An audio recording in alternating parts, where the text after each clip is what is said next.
Hey guys, what's up? Hi, how's it going? It's Hey, how going are you? okay. I mean, Oh, quarantine sucks, but yeah, same here. I miss school. I know, I'm just bored at home. I wish you were back at school. I miss being on campus. I miss SJLA. It Yeah. stinks. yeah.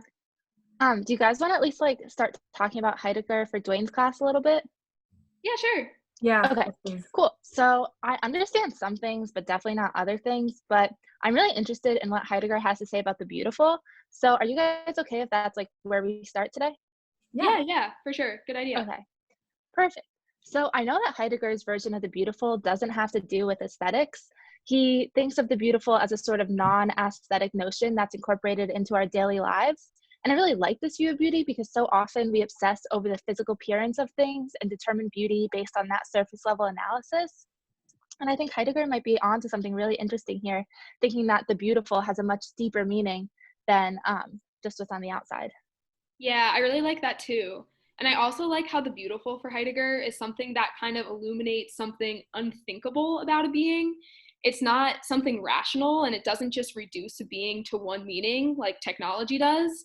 And of course, like we think a lot of the times that technology or like the instrumentality of an object captures the full meaning of a thing, which kind of puts that frame around it and conceals so much of its meaning and also conceals the fact that so much of that thing is being concealed. So the beautiful kind of breaks outside that frame and it illuminates a being as the process of revealing and concealing, and thus allows for polyvalent meanings and a lot of different interpretations.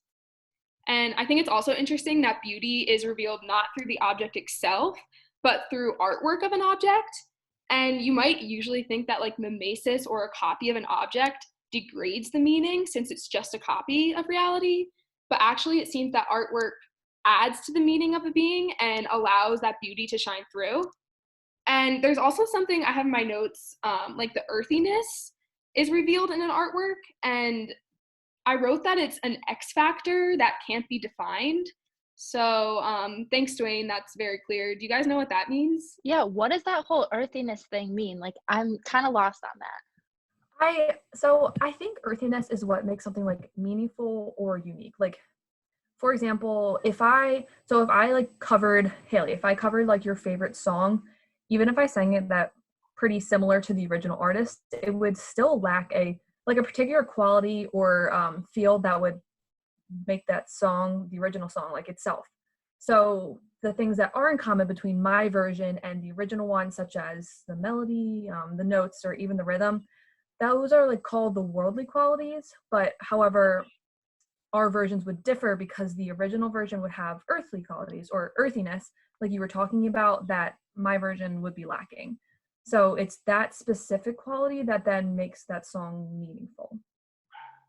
Okay, so I think I got it. So that earthiness is then revealed in the beautiful. So artworks reveal the tension between world, which is revealed, and earth, which is usually concealed, until a work of art reveals it, thus worlding a being or giving it meaning. Is that right? Ooh, yeah, that makes a lot of Yeah. sense. Okay. Yeah, but all this Heidegger is really making me really anxious. Can we just like stop talking about it for a sec? Yeah, let's Yeah, just take a sure. break. Okay. But guys, look, I made this little slideshow of SJLA photos. Do you want to see it? Yeah. Yeah.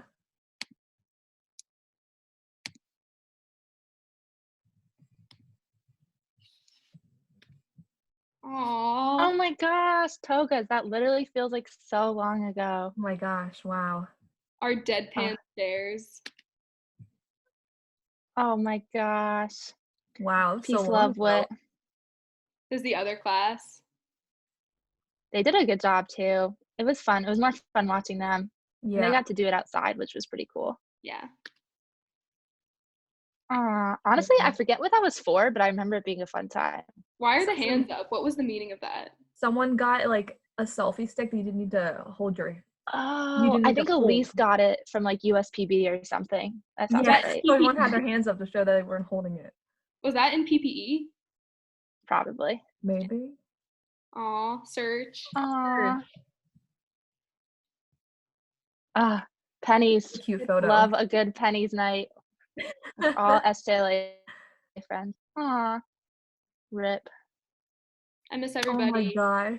Oh, but I Oh do Oh, God. not miss this. Ah, That was our ordeal. That That was our funny. deal. Wait, guys, so that, Haley, that actually is perfect that you did that slideshow, because that relates to exactly what I want to bring up when we were talking about Heidegger. So those photos that you just showed really allow us to like appreciate the beauty in life. Like in that moment, I bet that we all never thought that that moment was beautiful in a way. But now we're all in quarantine and those moments are long gone. And since we had to wrap up our senior year in 2 days while at Scranton, only now that we are looking back at these pictures, we see the beauty in them. But our time at Scranton and in SJLA becomes so much more beautiful upon the reflection of it. Yeah, I definitely agree. I think these pictures are a form of art, so they're mimetic. They illuminate the meaning of these experiences. And when you interpret something, you understand it in a unique way. Like when we look back on these pictures, we can't remember exactly what we were saying or exactly what was going on there, but you can interpret it in a new way that's different and adds meaning to the experience. Yeah, that's really cool. I wonder whether like photos and videos are the same or different though from like other works of art such as paintings and sculptures. Because it's interesting that photos are just kind of a capturing of reality. So do they still add meaning to something? Like would they still be considered a work of art? I wonder what the rest of our class has to say about that. Yeah, that's a really good point, Haley. I think we should bring it up in the next Zoom class. But thanks, guys, for talking about this. I've definitely gotten some clarification. So can we do it again soon? Yeah, sounds good. Definitely. This was really helpful. Thanks, guys. Good. Bye. Okay, cool. Bye. All right.